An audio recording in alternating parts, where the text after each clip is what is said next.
Hi everyone and welcome back as I take a look at my selected episodes of Season 3 of Blake 7. As you may be aware, that Season 2 ended with a full-blown alien invasion. A galactic war has started. This season picks up towards the very end of the galactic war.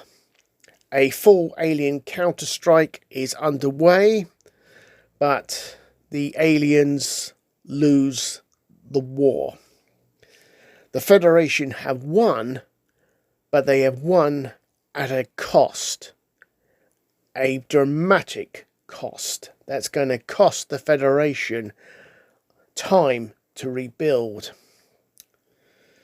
Meanwhile, down below on the planet Sauron, Chell, leader of the Saurons, is interpreting all the explosions he's seen above him as gods burning the stars, and they're coming to kill Chell and his men. So he gives the order, you see anybody that's not one of us, and you eliminate them.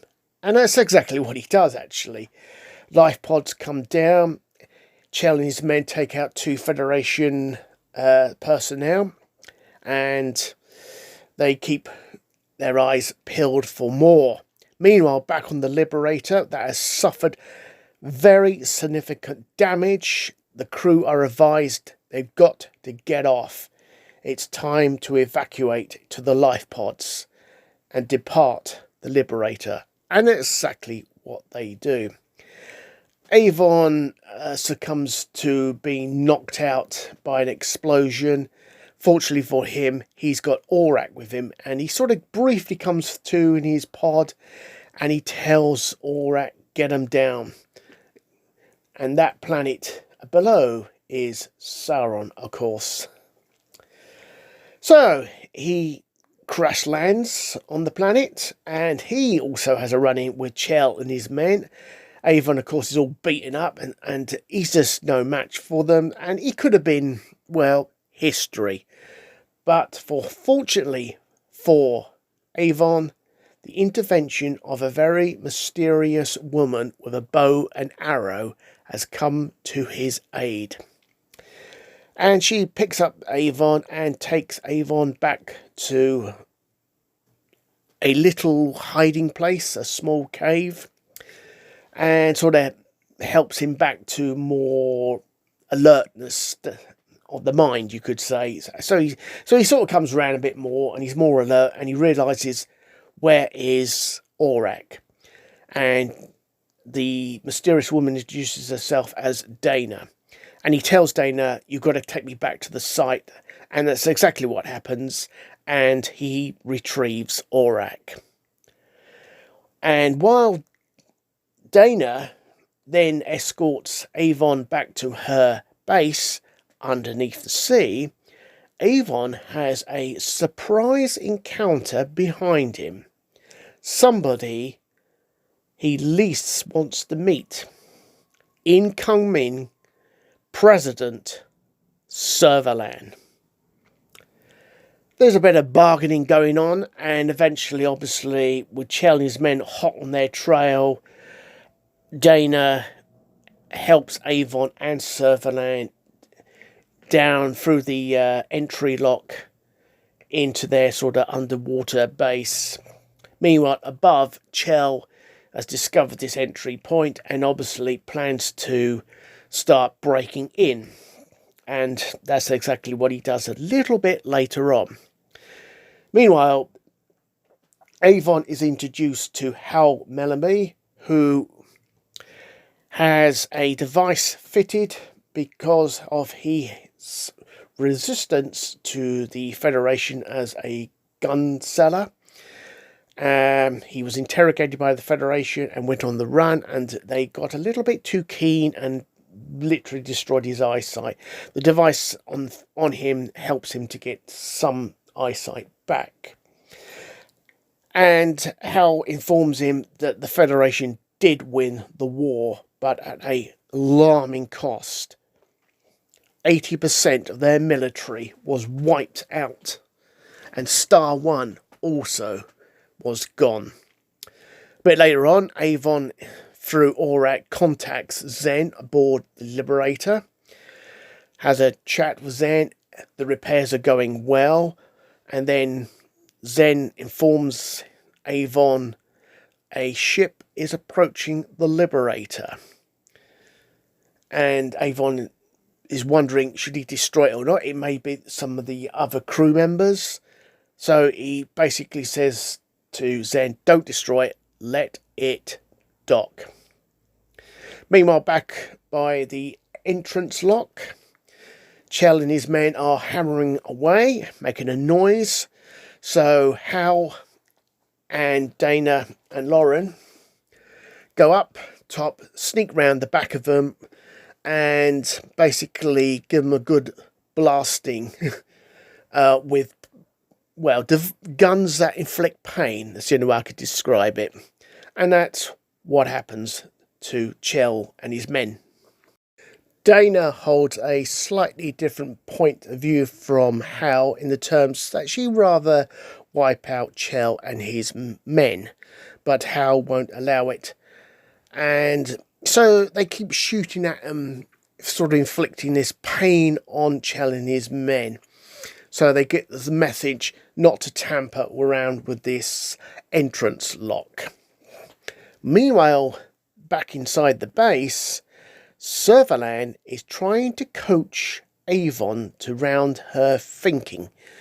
Basically putting into his head, power, Avon, power, you and me and the Liberator. We can have it all. We can control the Federation. It'll be ours. We can do what the heck we like. Which does intrigue Avon, but of course, Avon is no fool, and he turns on Servalan, saying, yes, my head full of dreams, I'll be dead within a week, and promptly throws Servalan to the floor, which she takes rather badly, you could say. And so, back on the surface, Chell and his men sort of back off from the entrance lock, because they've been inflicted with pain and they had enough of it. Lauren says she's going to stay behind for a little while just to make sure they don't creep back. And unfortunately for her, she has made a fatal error because Chell knows where the direction of Hal and company are up on the hills, and he basically says round about later in the night we're going to circle around and find out who's there. And of course Lauren's staying behind, makes a bad mistake, and that's exactly what happens. Chell discovers her, takes her prisoner, and executes Lauren. So with all that going on, Servalan has been sort of sneaking around, and she's found a small gun, and she plans to steal Aurak, and she is stopped by Hal when he returns, and Servalan suddenly reveals, oh yes, I know who you are. And you are a troublemaker to the Federation. You've got a confrontation with Hal, basically. And she is a very scheming person and subtly manipulates Hal. And Hal makes an error, a very big error, obviously, because he thinks because the Federation has almost been wiped out, nobody's going to come looking for him ever again. He's basically a free man, and he drops his guard, and by dropping his guard he lowers his gun. He's pointing at Servalan, and that of course is a big mistake, because Servalan just raises that little gun she found, points it at Hal's device that gives him limited vision and blasts it. Then she goes off in her usual Servalan way, basically saying, I'm more superior to you, you're a nobody. And eventually she does indeed kill Hal and grabs Aurak and departs the base. But in his dying breath, Hal has alerted Avon and Dana to what has happened. So Avon and Dana track down Servalan because Avon can't get off the planet without Aurak. And it turns out that Servalan has been captured by Chell. And Avon's basically saying, don't kill Servalan, please, to Dana. I'm not interested in, oh, that was a mistake, sort of thing. And they rescue her begrudgingly to Dana, you could say, very, very begrudgingly. They rescue her. There's a lot of running around. There's a bit of bargaining you could going on between Avon and Servalan. Anyway, Aurak is back in the hands of Avon. And he and Dana now teleport back up to the Liberator. They're by the entrance lock. Chell and his men are charging at them. Servalan escapes. She goes back down the entrance lock. And Dana and Avon are now on board the Liberator. And that's where you think, well, is that it? Well, not quite. Safely on board the Liberator, Avon and Dana are relieved to be free. And Avon basically says, we now got to start picking up the rest of the crew. But he's overlooked something. That mysterious ship he allowed to dock with the Liberator. And Avon is confronted by a Federation officer who threatens him with the death penalty. Avon is about to have his hands full, but that is to come in the next episode, which I will be reviewing. And now, my final thoughts. Right, my final thoughts on Season 3, Blake 7, first episode, Aftermath. Well, we've got a change in titles, haven't we, to start with. I much prefer the titles that were used in Season 1 and 2. But there you go. So, the episode itself is a good start to Season 3. It picks up after Season 2's cliffhanger, the start of the Galactic War. This is where the war is coming to an end, and effectively it does come to an end, and the Federation have won the war, but they have won it at a cost. And basically the Federation is in a lot of trouble because 80% of the military has been wiped out, and Star 1 has also been obliterated. So the Federation's in big trouble. So, as we look at this episode, obviously the crew have abandoned the Liberator.